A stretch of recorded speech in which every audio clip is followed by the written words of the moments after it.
একটা ব্যবসা, একটা ব্যবসা কীভাবে দাঁড় করাবেন। আপনি হয়তো হতে চাচ্ছেন একজন ব্যবসায়ী, ঠিক আপনার সাথে আরেকজন একটা ফ্রেন্ড আছে, সে হতে চাচ্ছে উদ্যোক্তা। তো উদ্যোক্তা আর ব্যবসায়ের মধ্যে পার্থক্যটা কি, এটা আগে আমাদেরকে বুঝতে হবে, তাই না? তো আপনি যখন পড়ালেখা শুরু করেছিলেন, আপনি কি একবারই আপনার নামটা লিখতে পেরেছিলেন? একবারই তো আপনার নামটা লিখতে পারেননি। বিষয়টা বুঝেন, বিষয়টা অনেক বোঝার বিষয় আছে। এটা হচ্ছে হাতে খড়ির মতো, একদম প্রাথমিক লেভেল থেকে শিখে আসতে হয়। যেমন আপনার স্বরবর্ণ শিখতে হয়, তারপর ব্যঞ্জনবর্ণ শিখতে হয়, এমনকি কার কার চিহ্ন যেইগুলো, এগুলো শিখতে হয়। যেমন কয় আকারে কা, কয় রশ্মি কি, ঠিক আছে? তো এই জিনিসগুলো কিন্তু প্রথমে শিখে আসার পর, তারপরই কিন্তু আপনি আপনার নামটা লিখতে পারেন, তারপরে কিন্তু লিখতে পারেন। তো ব্যবসা জিনিসটা এরকম। ব্যবসা জিনিসটা একদম প্রথম থেকে যদি না শিখেন, না বুঝেন, হুট করে আপনার কাছে 1 লাখ টাকা আছে, আপনি হুট করে মাল নিয়ে চলে আসলেন, মালে চলে আসবেন, আসার পর এখন আপনি বিক্রি করতে পারতেছেন না। আপনি গালি দিচ্ছেন কাকে? যার ভিডিও দেখে আপনি মোটিভেটেড হয়েছিলেন, যার ভিডিওর মাধ্যমে আপনি বলেছেন যে না আমি ব্যবসা করতে পারবো, আমি অনেক অনেক টাকা। আচ্ছা ভাই, আমি একটা কথা বলি, সেটা হচ্ছে যে তোমরা যারা আছো, আমার ছোটো যারা হবা, যারা আমার হচ্ছে সমবয়সী আছো, তাদের জন্য ভিডিওটা বানাচ্ছি। তো হচ্ছে এর জন্য তুমি করে বলতেছি। আর যারা বড়রা আছেন তারা অবশ্যই ভিডিওটা স্কিপ করবেন, কারণ এই ভিডিওটা আপনাদের জন্য না। আমি চাচ্ছি, আমি আমার বড় যারা আছে তাদেরকে আমি কখনো বুঝাইতে পারবো না, এবং আমি তাদের কাছ থেকে শিখি। সেহেতু আমি বলতে চাই, যারা আমার ছোট এবং যারা আমার সমবয়সী, তাদেরকে আমি এগুলো বলতে চাই। কারণ আমি মনে করি যে হচ্ছে যারা আমার থেকে বড়, একদিন হলেও সে কিন্তু আমার থেকে পৃথিবীটা বেশি ভালো চিনেছে বা বেশি ভালো দেখেছে। সেহেতু আমি তাদেরকে জ্ঞান দিতে পারবো না, এবং আমার ভিডিওটা তাদের জন্য না। প্লিজ দয়া করে আপনারা দেখবেন না ভিডিওটা, ভিডিওটা স্কিপ করবেন। তো যেটা বলতেছিলাম, যে তুমি তোমার কাছে 1 লাখ টাকা আছে, তুমি কীভাবে পাইছো? হয়তো বা তুমি তোমার ফ্রেন্ড সার্কেল থেকে গুছাইছো, অথবা তুমি তোমার বাবা মা, আত্মীয় স্বজন, ভাই বোন, দুলা ভাই বা অন্যান্য যেসব আত্মীয় স্বজন আছে, দাদা দাদি, নানা নানি, তো তাদের কাছ থেকে যেভাবে হোক তুমি কিন্তু একটা পুঁজি দাঁড় করাইছো। সাপোজ তোমার 1 লাখ টাকা, তুমি হচ্ছে মাল নিয়ে আসবা। এখন কোথা থেকে নিয়ে আসবা? চায়না থেকে নিয়ে আসবা তুমি, কারণ জানো যে হচ্ছে বিজনেস করার জন্য China is the most important country, যেখান থেকে তুমি খুব সুন্দরভাবে কম দামে, অল্প দামে তুমি হচ্ছে একবারেই স্বল্প পুঁজিতে তুমি কিন্তু ব্যবসাটা দাঁড় করতে পারবা। তোমার 1 লাখ টাকা বাজেট থাকলে তুমি দেখা যাচ্ছে বাংলাদেশ থেকে তুমি যদি 100টা প্রোডাক্ট কিনতে পারো, ওখান থেকে তুমি 1000 প্রোডাক্ট কিনতে পারবা। সেমই জিনিস, সেম সব কিছুই সেম, কিন্তু হচ্ছে তোমার প্রাইস রেঞ্জটা ওখান থেকে নিয়ে আসবা, কিন্তু অল্প টাকায়, ঠিক আছে? এখন বলতে পারো যে হচ্ছে ভাই আমি কীভাবে নিয়ে আসবো, বা আমি কীভাবে এটা নিয়ে আসতে পারবো, ঠিক আছে? তো এর জন্য অবশ্যই বাংলাদেশে অনেক ভালো ভালো এজেন্সি রয়েছে, যাদের মাধ্যমে কিন্তু হচ্ছে বাইরের দেশ থেকে, বিশেষ করে চায়না, থাইল্যান্ড, তারপর হচ্ছে মালয়েশিয়া, তারপর বিভিন্ন ধরনের জায়গায়, জাপান, তো এইসব জায়গা থেকে কিন্তু হচ্ছে পণ্য কিন্তু তারা নিয়ে আসার কাজ করতেছে। তো তাদের সাথে যোগাযোগ করো। এখন ট্রাস্ট ইস্যু থাকতেই পারে, সবারই ট্রাস্ট ইস্যু থাকে, কারণ হচ্ছে তুমি একটা বড় একটা অ্যামাউন্ট তুমি তাদেরকে দিবে, তাই না? তো হচ্ছে সেই খাতিরে কী হয়, সেই খাতিরে হয় কি, যে তুমি সে টাকাটা হয়তো বা মার যাওয়ার এক কথাই, ঠিক আছে, যে মেরে খেয়ে ফেলবে, এরকম একটা বিষয় কিন্তু সবার মাথার মধ্যে ঘরে। তো আর সেহেতু সেই ক্ষেত্রে তুমি কিন্তু চাইবা যে হচ্ছে যে তোমার যে আত্মীয় স্বজন আছে তাদের মাধ্যমে তুমি হচ্ছে পণ্যগুলো নিয়ে আসবা। আলহামদুলিল্লাহ, তোমার যদি আত্মীয় স্বজন থাকে তাহলে তো খুবই আলহামদুলিল্লাহ, যে হচ্ছে তুমি খুব অনেক দ্রুত এবং হচ্ছে তোমার অনেক তাড়াতাড়ি তুমি হচ্ছে তোমার পণ্যগুলো কিন্তু হাতে পেয়ে যাবা। এখন কথা আছে, সেটা হচ্ছে যদি পারো তুমি নিজে গিয়ে মার্কেট অ্যানালাইজ করো, তুমি নিজে যাও, সেখানে গিয়ে তুমি হচ্ছে তোমার পণ্যগুলো তুমি হচ্ছে দেন পারচেস করো। তুমি 10টা দোকান ঘুরো। ফিজিক্যাল একটা জিনিস আর না দেখে আর একটা জিনিস অনেক তফাৎ আছে। সাপোজ এই যে আমি এটা বলি, সাপোজ আমি এটা পরে আছি, ঠিক আছে, আমি বলতেছি যে এটা it's a very good fabrics, তারপর হচ্ছে কাজগুলো অনেক সুন্দর, এখানে হচ্ছে 2টা কালার দেওয়া আছে, এটা হচ্ছে ভেড়ার চামড়ার তৈরি, ঠিক আছে? তো এরকমভাবে আমি বলতেছি, বাট এই যে আমি এগুলো বলতেছি, তোমাদের কি কোনো ইম্প্যাক্ট পড়তেছে? তোমাদের কিন্তু কোনো ইম্প্যাক্টই পড়তেছে না। তোমরা জাস্ট আমাকে বিশ্বাস করো, এই জন্য আমাকে বিশ্বাস করো, এই জন্য তোমরা মনে করতেছো যে না ভাই এই কথা বলতেছে, তার মানে এটা ঠিক। এটা একটা জিনিস, ঠিক আছে। আর একটা জিনিস হচ্ছে কি, সেটা হচ্ছে তুমি যদি এইটা হাত দিতে পারো, আমি যেরকম এটা হাত দিয়ে আমি বুঝতেছি যে আমি কতটা কমফোর্ট ফিল করতেছি এই সোয়েটারটা পরে, ঠিক আছে। তো এরকমই তুমি যখন বাইরের দেশে যাবা, তুমি যখন চায়নাতে যাবা, যখন হচ্ছে তুমি মার্কেটটা অ্যানালাইসিস করবা, যখন তুমি 2-4টা মার্কেটে ঘুরবা, কোথায় কম দামে পণ্য পাওয়া যায় সেই জিনিসগুলো তুমি যখন সোর্সিং করতে পারবা, দেন তুমি কী করতে পারবা, দেন তোমার হচ্ছে যখন হাতে ধরতে পারবা, যখন পণ্যটা হাতে ধরতে পারবা, তখন তোমার ভিতরে একটা অন্যরকম একটা প্রশান্তি কাজ করবে, তাই না? কি অনেক কঠিন মনে হচ্ছে না যে দেশ থেকে বাইরের দেশে যেতে হবে? আমি বলতেছিলাম এতক্ষণ এন্ট্রোপ্রিনিয়র নিয়ে, যারা উদ্যোক্তা তাদের নিয়ে। আর উদ্যোক্তা চায় নিজেদের একটা ব্র্যান্ড তৈরি করার জন্য, যে ব্র্যান্ডটা সাপোজ এখানে কিন্তু কোনো নাই, বাট ছোট্ট একটা লোগো আছে এখানে, ঠিক আছে, হয়তো দেখতে পাচ্ছ কি না। তো এখানে হচ্ছে কিন্তু একটা ছোট্ট লোগো আছে, দেখো একদমই ছোট্ট একটা লোগো, ঠিক আছে। তো সেম জিনিসটা তোমাকে করতে হবে। সেম তুমি এটা বিক্রি করবে না, চায়না যাও, ঠিক আছে, তুমি চায়না যাও, চায়নাতে এই যে জিপারটা, এই জিপারটা দেখো, দেখো একটা জিপার, তাই না? তো জিপারের যেই লোগোটা বা হচ্ছে যেই লেখাটা, এটাকে বলা হচ্ছে ব্র্যান্ডিং, ঠিক আছে। তো এই ব্র্যান্ডিং তুমি তো বাংলাদেশ থেকে করতে পারবে না, বিষয়টা বুঝতে হবে। তোমার বাংলাদেশ থেকে করতে অনেক খরচ হবে। তো সেই ক্ষেত্রে কিন্তু তোমার কী করতে হবে, তোমার ব্র্যান্ডের যদি তুমি এন্ট্রোপ্রিনিয়র হতে চাও, যদি তুমি উদ্যোক্তা হতে চাও তাহলে, আর যদি মনে করো যে না আমি ব্যবসা করতে চাই, তাহলে দেন আমি বাংলাদেশের কোথায় আসতেছি, তার আগে আমি এই টপিকগুলো আগে শেষ করি, ঠিক আছে। তো হচ্ছে ব্র্যান্ডিং সেম একটা জিনিস, তুমি এই জিনিসটা নিয়ে আসবা। আমি সাপোজ বাংলাদেশ থেকে আমি 2500 টাকা দিয়ে কিনেছি জিনিসটা, তো সেম জিনিসটাই তুমি কিন্তু যদি পাইকারিতে কিনো, বাংলাদেশের পাইকারিতে মনে করো যে 1500 টাকা নিবে, এক পিস 1500 টাকা তোমার নিবে হচ্ছে সচরাচর এই টাইপের শার্টগুলো বা হচ্ছে এই টাইপের সোয়েটারগুলো তোমার হচ্ছে সচরাচর তোমার বাংলাদেশের পাইকারিতে যদি নিতে চাও তাহলে 1500 টাকা নিবে, আর যদি খুচরা নিতে চাও সেটা 2500 টাকা তোমার পেমেন্ট করা লাগতে পারে। তো সেম জিনিসটা তুমি যদি চায়না, মানে আমি বলতেছি না যে হচ্ছে যে চায়না থেকে তুমি জামা কাপড় নিয়ে আসো, ইম্পোর্ট এক্সপোর্ট করো তুমি চায়না থেকে, আমি এটা বলছি না, আমি জাস্ট উদাহরণ দিচ্ছি, ঠিক আছে। তুমি একটা পণ্য নিয়ে আসলা, সাপোজ এই পণ্যটাই তুমি নিয়ে আসবা, তো হচ্ছে তোমার ওখান থেকে তুমি পাবা কত জানো? তুমি পাবা মাত্র 500 টাকা, মাত্র 500 টাকায় তুমি ওখান থেকে কিনে নিয়ে আসতে পারবা সেম জিনিস, প্রোডাক্টটা। এই জিনিসটাই কি করে, যখন তুমি বাংলাদেশ থেকে কিনতেছো, আমি একজন উদ্যোক্তা, আমি এই জিনিসটা চায়না থেকে নিয়ে আসে, এই যে এখানে মনে করো যে এখানে আমার ব্র্যান্ডের নাম সাফারিক ব্র্যান্ড দিয়ে আমি হচ্ছে একটা সুন্দরভাবে আমার একটা ব্র্যান্ড লোগো, আমার একটা ব্র্যান্ড দাঁড় করাইছি, ঠিক আছে। তো সেম জিনিসটা আমি কি করতেছি, আমি যে তোমাদের মতো যারা ফেসবুকে যারা হচ্ছে এক কথায় যারা করে বিজনেস করতেছে, ফেসবুকে যারা বিজনেস করে তাদের কাছে আমি হোলসেল প্রাইজে আমি হচ্ছে রাখতেছি। তো হোলসেল প্রাইজে যখন আমি রাখবো, তাহলে কি আমি এটা 500 টাকায় দিয়ে দিব? এত বোকা কেউ দিবে এটা? আমি নিয়ে আসছি 500 টাকায়, আমি আমার প্লেন খরচ আছে, আমার হচ্ছে আমার যেই প্যাকেজিং খরচ আছে, আমার ডেলিভারি চার্জ আছে, তারপর আমার হচ্ছে ইনকাম, আমার হচ্ছে ফেস করা লাগছে কোথায়, আমার হচ্ছে ট্যাক্স দেওয়া লাগছে। তো হচ্ছে এই সবগুলো কিন্তু মেনটেন্স করার পরে যে কাস্টম যখন ধরে তখন ট্যাক্স দিতে হয়। তো হচ্ছে এই সব কিছু দেওয়ার পর যখন আমি বাংলাদেশে ঠিক চায়নার প্রোডাক্টটা নিয়ে আসলাম 500 টাকায়, আমার কিন্তু পড়ে যাচ্ছে কত, আমার পড়ে যাচ্ছে মনে করো যে 700 থেকে 800 টাকা, কিন্তু একটা ছোটোমাত্র একটা, মানে আমি একটু উদাহরণ দিতেছি, একটাই কিন্তু আমার 700 থেকে 800 টাকা পড়তেছে, ঠিক আছে। আমার কেনা দাম কিন্তু কত, আমার কেনা দাম 500 টাকা, কিন্তু আমি 700 টাকা, 7 থেকে 800 টাকা, আমি 800 টাকা অ্যাভারেজ ধরবো, যে 800 টাকা করে আমার হচ্ছে প্রতিটা পণ্যের উপর খরচ হচ্ছে। এই কথা যত রকম আপনি হচ্ছে তুমি হচ্ছে করো, তুমি হচ্ছে যত কোর্স কিনো, যত কিছু করো, কোনো জায়গায় বোঝাবে না এটা, কারণ আমি অনেক কোর্স করছি, আমি জানি।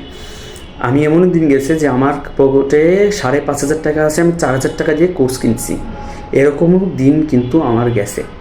বাট ওইখান থেকে আমি জানি না কতটুকু শিখতে পারছি, হয়তোবা আমার ব্যর্থতা, ওনাদের কোনো ব্যর্থতা নাই, ওনারা হয়তোবা শিখাইছিল, বাট আমি প্রতিদিন ক্লাস করছিলাম, বাট হয়তোবা ওই টাইমে যে জিনিসগুলো শিখাইছে ওই টাইমে হয়তোবা আমি অ্যাবসেন্ট ছিলাম, বা আমি হয়তোবা পানি খেতে গেছিলাম, বা আমি হয়তোবা চা খাইতে গেছিলাম, হয়তো বা এটা আমি শিওর জানি না, যেহেতু আমি ক্লাস কোনোদিন মিস দিই নাই। তো আমি যেটা বলি, তো সেটা হচ্ছে এরকম কিন্তু অনেক কোর্সগুলো আছে যারা বলবে যে হচ্ছে তোমার 30 দিনে আমি তোমাদের ব্যবসা শিখিয়ে দেবো, ডাজেন্ট ম্যাটার। এই যে কথাগুলো এটা একদমই ভুয়া কথা, আর এটা কখনো সম্ভবই না। 30 দিনে কখনো কেউ ব্যবসা শিখাইতে পারে না। 1 ঘন্টায় আমি যে 10-15 মিনিট যেই বকবাক করতেছি এর মাধ্যমে আমি কিন্তু তোমাকে ব্যবসা শিখাইতে পারবো না। আমার ব্যবসা শিখতে হলে তোমাকে অনেক কষ্ট করতে হবে, ঠিক আছে, অনেক কষ্ট করতে হবে। এখন তুমি কষ্ট করবা না, কিন্তু তুমি হচ্ছে রেভিনিউ চাচ্ছ, তুমি সেল চাচ্ছ মাসে 10-12 লাখ টাকা। 10-12 লাখ টাকা তুমি মাসে হচ্ছে সেল করার পর তোমার যে 2 লাখ টাকা তুমি নিট প্রফিট থাকতেছে, বিষয়টা বুঝছো, ঠিক আছে। তো হচ্ছে আমি যেটা বলতেছিলাম, তো আমার এটা হচ্ছে 700 টাকা করে, আমি 800 টাকা করে আমি হচ্ছে এটা আমার কস্ট পার পিস আমার হচ্ছে কস্ট পড়তেছে। তো আমি কি 500 টাকায় বিক্রি করব? বাংলাদেশে যখন আমি ওখান থেকে নিয়ে আসলাম তখন কি আমি 500 টাকা বিক্রি করব? তাহলে কি আমার পেট চলবে? তো সেই খাতিরে কিন্তু আমি হোলসেল প্রাইসে বাংলাদেশে মধ্যে কিন্তু আমি ডিস্ট্রিবিউট করে দিব। কত একটা ফিক্সড প্রাইস রেখে, যেখানে আমার লাভ হবে সেরকম একটা প্রাইস রেখে কিন্তু আমি সেল করে দিব। তো সেহেতু সেই ক্ষেত্রে মার্জিনটা থাকে, সচরাচর মার্জিনটা থাকে হচ্ছে মানে যারা হচ্ছে ডিস্ট্রিবিউটর, যারা বাংলাদেশ মানে বিদেশ থেকে, চায়না থেকে যারা প্রোডাক্ট নিয়ে আসে এবং বাংলাদেশে এসে যারা বিজনেস করে, এদের নিয়ম থাকে এরা হচ্ছে সাপোজ হচ্ছে 100% তোমার হচ্ছে লাভ রেখে তোমাদের হচ্ছে ইয়েটা দেয়, 15টা সারে। তো তোমার 100 টাকার মাল যদি হয় তোমার কাছে বিক্রি করবে 200 টাকা। তো বিষয়টা বুঝছো। তো এরকমভাবেই কিন্তু সচরাচর সিস্টেমগুলো চালু আছে, এখনও হচ্ছে। তো হচ্ছে সেহেতু আমি তোমাকে 1500 টাকা দিয়ে এই একটা ইয়েটা আমি তোমাকে দিব। তো এরকম আর হোলসেলে তোমরা সবাই জানো যে হচ্ছে হোলসেলে 1 পিস সচরাচর কোনো হোলসেলারই দেয় না, নিম্নত 50 পিস, তার উপরে তুমি যত নিতে পারো নিলে ভালো। এখন তুমি মনে করতে পারো যে ভাইয়া যে 50 পিসের কথা বলতেছো, আমার কাছে তো 50 পিস নেওয়ার টাকা নাই। ঠিক আছে, 50 পিস নেওয়ার টাকা নাই, তুমি 10 পিস নিয়ে প্লিজ 10 পিস নিয়ে তুমি কাজ করো না।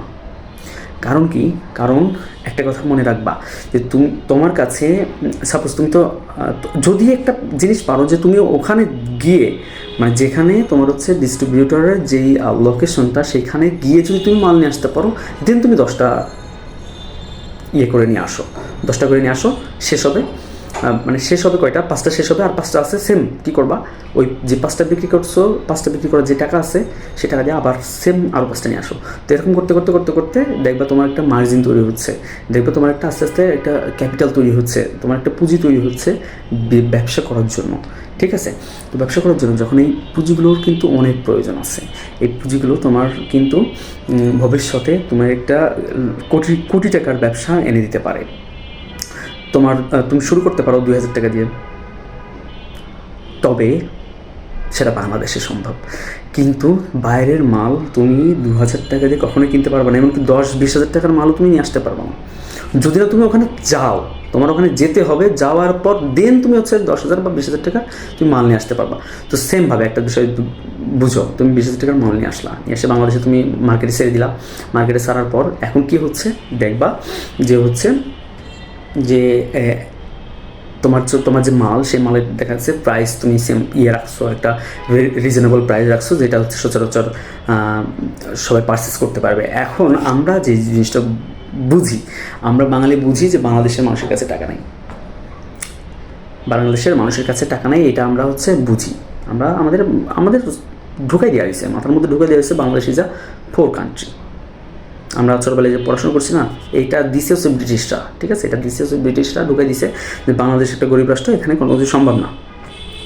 ওই যে সেরা খাতায় শুয়ে থেকে তোমার হচ্ছে লাখ টাকার স্বপ্ন দেখার যেই প্রবাদ বাক্যগুলো, এগুলো সব ইংরেজিরা দিয়ে গেছে আমাদের মধ্যে। ঠিক আছে, তোমাকে স্বপ্ন দেখতে হবে, স্বপ্ন যদি দেখো তাহলে একদিন তুমি সেই স্বপ্নের পথে তুমি হাঁটতে শুরু করবে, আর সেই স্বপ্নটা পূরণ হবে ইনশাল্লাহ খুব তাড়াতাড়ি। তো হচ্ছে বাংলাদেশের কথায় আসি, বাংলাদেশে যদি তুমি কখনো ব্যবসা শুরু করতে চাও তাহলে তুমি ডাইরেক্ট চলে যাও, বিশেষ করে যদি কোনো প্রোডাক্ট নিয়ে, ঠিক আছে, যে কোনো প্রোডাক্ট নিয়ে তুমি করতে চাও, তুমি ডাইরেক্ট চলে যাবো হচ্ছে চকবাজার চলে যাবা। চকবাজারে খুব সুন্দর সুন্দর জিনিস পাওয়া যায়, ওখানে তুমি মার্কেট ঘুরো, জাস্ট 1 মাস তুমি ওখানে খালি যাবা, অথবা যদি পারো তাহলে হচ্ছে 1 মাসের জন্য তুমি হচ্ছে চকবাজারের আশেপাশে কোনো একটা ম্যাচ তুমি হচ্ছে ফিক্স করে রাখো যে তুমি ওখানে থাকতে চাও। ঠিক আছে, তুমি 1 মাস দেখো যে কোন পণ্য কোন দিকে যাচ্ছে, মনে করো যে ওইটাই তোমার চাকরি, ওইটাই তোমার বিজনেস। তুমি যে 1 মাস যে মার্কেট অ্যানালাইসিস করবা, ওই 1 মাস তুমি কোটি টাকা নিয়ে যদি হচ্ছে পণ্য নিয়ে এসে বাসায় বসে থাকো বা তুমি রাস্তায় নামো, তুমি ওইটা বুঝতে পারবে না। যদি তুমি হচ্ছে ওইখানে গিয়ে যেই প্রতিদিন যদি তুমি দেখো মার্কেটটা অ্যানালাইসিস করো, তাহলে কিন্তু তোমার মধ্যে একটা জিনিসগুলো তৈরি হবে, একটা থিঙ্কিং তৈরি হবে, যেটার মাধ্যমে তোমার ভবিষ্যতের তুমি একটা জিনিস তৈরি করতে পারবে, তুমি একটা পর্যায়ে যেতে পারবে। ঠিক আছে, তো হচ্ছে চলে যাবে ওখানে যাওয়ার পর। আর হচ্ছে যদি হচ্ছে ইলেকট্রনিক পণ্য নিয়ে যদি কাজ করতে চাও, অবশ্যই গুলিস্তান সুন্দরবন স্কোয়ারের পাশে সব থেকে বেস্ট হচ্ছে ইলেকট্রনিকের। ওখানে ইলেকট্রনিক, তারপর জুতা, এইগুলো হচ্ছে তুমি গুলিস্তান থেকে নেওয়ার ট্রাইটা বেশি করবা। তো এই জন্য আসলেই তোমার হচ্ছে যে সোর্সিংগুলো আছে সেই সোর্সিংগুলো তুমি ইউজ করো। এখন তোমার হাতের মধ্যে সব কিছু, তুমি যে আমাকে দেখতেছো, এটা দেখতেছো তুমি ফোনে দেখতেছো, তাই না? তোমার হাতের ভিতরেই সব কিছু। তুমি যাও না, তোমার নেট কানেকশনটা অন করো, তোমার যদি ওয়াইফাই থাকে তাহলে তুমি ওয়াইফাইটা অন করো, আর যদি হচ্ছে ডেটা থেকে থাকে তাহলে তো অবশ্যই ডেটাটা অন করে দেখতেছো ভিডিওটা, তাই না? তাহলে জাস্ট একটা করো, মিনিমাইজ করো, ভিডিওটা মিনিমাইজ করো, এবং হচ্ছে তুমি যাও হচ্ছে গুগলে বা ক্রোমে বা ইউটিউবে, যেখানে ইচ্ছে সেখানে যাও, গিয়ে জাস্ট সার্চ দাও যে আমি অমুক একটা পণ্য নিয়ে, মানে একটা নিশ পণ্য নিয়ে কাজ করতে হবে, যেই পণ্যটা এখন বাজারে চলতেছে, এখন মানুষ চাচ্ছে বাট প্রোডাকশন কম, মানুষ একটা জিনিস চাচ্ছে বাট প্রোডাকশন কম, সেই জিনিসটা নিয়েই তুমি হচ্ছে তোমার কাজ করতে হবে, তাই না? তো হচ্ছে এই জিনিসটা নিয়ে কাজ করার জন্য তোমার কী করতে হবে? এই জিনিসটা নিয়ে কাজ করার জন্য তোমার হচ্ছে করো, তুমি হচ্ছে এখন কিন্তু আরও একটা ভালো জিনিস, সেটা হচ্ছে ChatGPT। এখানে কিন্তু হচ্ছে তুমি সার্চ দিলেই তোমার হচ্ছে সব তথ্য কিন্তু তুমি পেয়ে যাবা। তুমি একটা জিনিস সিলেক্ট করো, সাপোজ তুমি উইন্টার ওয়্যার্স, ঠিক আছে, উইন্টার ওয়্যার্সে তুমি কী কী কালেকশন রাখতে চাও, তো এটা হচ্ছে তুমি সেখানে যাও, যে তুমি হচ্ছে সার্চ দাও যে ভাই আমি এরকম ব্যবসা করতে চাই, আমি হচ্ছে এই উইন্টার ওয়্যার্স নিয়ে কাজ করতে চাই, তো আমি কীভাবে এই পণ্যগুলো সোর্সিং করবো। ওরা একদম সুন্দরভাবে তোমাকে সব কিছু বলে দেবে যে কোথায় কোথায় যেতে হবে, কেমনে তুমি হচ্ছে শার্টগুলোর করো, ঠিক আছে, মানে এই সোর্সিংগুলো পাবা, যেখান থেকে তুমি হচ্ছে তোমার বিজনেস, নিজের একটা ব্যবসা দাঁড় করাতে পারবা। বা কেউ আছে যারা আমার মতো লেখক আছে, তারা কিন্তু চায় যে আমি হচ্ছে একটু বইয়ের ব্যবসা করব, ঠিক আছে। তো বইয়ের ব্যবসা করার জন্য অবশ্যই বাংলা বাজার এবং হচ্ছে নীলক্ষেত, এই দুইটা জায়গা হচ্ছে সব থেকে বেস্ট। এখানে চলে যাও। এখন হচ্ছে বাংলাদেশের যে মার্জিনটা থাকে, ঠিক আছে, বাংলাদেশের যে কথাটা বলতে যাচ্ছিলাম, সে বাংলাদেশের হচ্ছে যে মার্জিন যে প্রাইসটা, এই প্রাইসটা অবশ্যই তোমার মনে রাখতে হবে যে 40%-এর বেশি রাখা যাবে না, হয় 40 অথবা 60, এর বেশি না, প্লিজ দয়া করে। আই এম সরি যে আমি 40%-এর বেশি রাখা যাবে না এটা বলছি, so I am so sorry. সেটা হচ্ছে হয় 40% অথবা 60%। সাপোজ একটা মাল আপনি হচ্ছে 100 টাকা দিয়ে নিয়ে আসছেন, আপনার ওটা হয় 140 টাকা বিক্রি করতে হবে, না 160 টাকা। এভাবে যদি বিক্রি করতে পারেন তাহলে বাংলাদেশে ব্যবসা করে টিকে থাকা সম্ভব। এখন কিছু জিনিস আছে যেগুলোর দাম কিন্তু ডাবল হয়ে থাকে, যেমন ধরেন ওয়াচেস, ঠিক আছে, ওয়াচ মানে ঘড়ি। এই ঘড়ি কিন্তু আপনি হচ্ছে কত দিয়ে কিনতে পারবেন, আপনি হচ্ছে 500 টাকার মধ্যে খুব ভালো ভালো ঘড়ি পাবেন, যেটা আপনি 1500-2000 টাকাও বিক্রি করতে পারবেন, ঠিক আছে।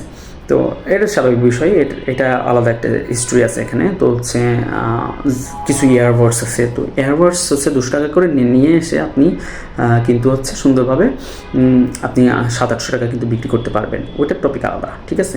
আর হচ্ছে যদি আমার কথায় যদি কেউ কখনো কষ্ট পেয়ে থাকো, তোমরা যারা আছো সবাই আমাকে ক্ষমা করে দিও, এবং হচ্ছে নিজের স্বপ্নের পথ থেকে এগিয়ে নিয়ে যাও, এটাই কাম্য করি।